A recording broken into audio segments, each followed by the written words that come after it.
If you are encountering any connection error or server error on MECCHA CHAMELEON, this is the right video for you.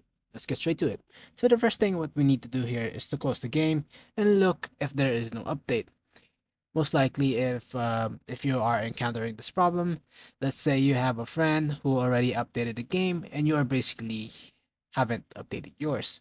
Now go ahead and reclose or reopen your Steam and see if the game has an update. So the first step is what you need to do here is right click on the game, go to priorities. On the launch options, go ahead and put in this code, which is -DX11. Go ahead and close this out and try to relaunch the game. If that didn't work, go ahead and try -D3D11. Go ahead and do the same thing, exit this out, and try to relaunch the game.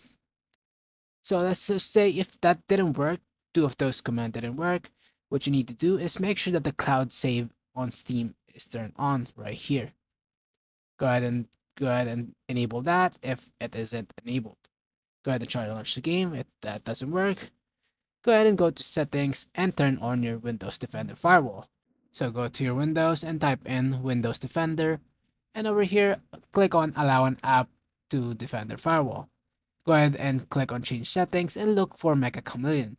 Make sure that these two boxes are ticked on, both for private and public. If you do not see MECCHA CHAMELEON, go ahead and click on allow another app. Go ahead and find the executable file for MECCHA CHAMELEON and then click on add. That's pretty much it from this video, guys. If this video helped, leave a like. Thanks so much for watching. Have a wonderful day. Thanks so much.